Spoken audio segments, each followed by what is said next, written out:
জুলাই সনদের আইনি ভিত্তি থাকতে হবে এবং এর ভিত্তিতেই পরবর্তী নির্বাচন, গণপরিষদ গঠন এবং আগামী সংসদ গঠিত হতে হবে বলে দাবি করেছেন জাতীয় নাগরিক পার্টি এনসিপির আহ্বায়ক নাহিদ ইসলাম।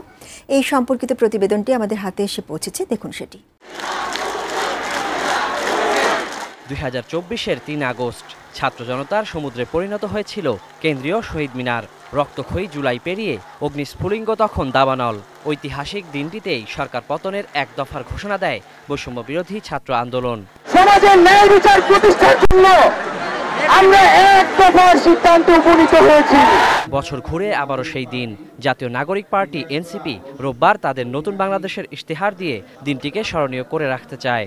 যে এক দফার মধ্য দিয়ে আমরা ফ্যাসিবাদী ব্যবস্থার বিলোপ এবং এ নিয়ে আয়োজিত সংবাদ সম্মেলনে এনসিপি আহ্বায়ক নাহিদ ইসলাম বলেন, জুলাই সনদ ও জুলাই ঘোষণাপত্র অন্তর্বর্তী সরকারকেই বাস্তবায়ন করতে হবে। জুলাই সনদের আইনি ভিত্তি থাকতে হবে। জুলাই সনদের ভিত্তিতেই পরবর্তী নির্বাচনটি হতে হবে। আমরা নির্বাচিত সংসদের হাতে এই সংস্কার কার্যক্রম ছেড়ে দেব না, বরং জুলাই সনদের ভিত্তিতেই আগামীর সংসদ গঠিত হবে বা গণপরিষদ গঠিত হবে।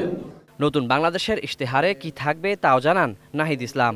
সামনের বাংলাদেশটাকে আমরা কিরকম দেখতে চাই সেটার রূপরেখা আমরা এবং আমাদের জাতীয় নাগরিক পার্টির ভবিষ্যৎ কর্মসূচি সেটা মূলত আমরা প্রকাশ করতে যাচ্ছি। বৈষম্য বিরোধী আন্দোলনের নামে চাঁদাবাজি বন্ধে সরকারকে কঠোর ব্যবস্থা নেয়ার আহ্বান জানান তিনি। বলেন, দেশ থেকে চাঁদাবাজি ও দুর্নীতির বিলোপ চায় এনসিপি।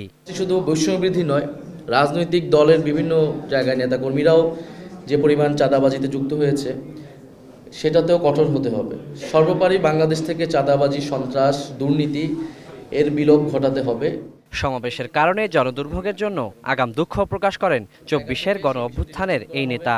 সকল রাজনৈতিক দল এই বিষয়ে সেটা সমর্থন দেবে। Waliul Sakib, ATN news, Dhaka.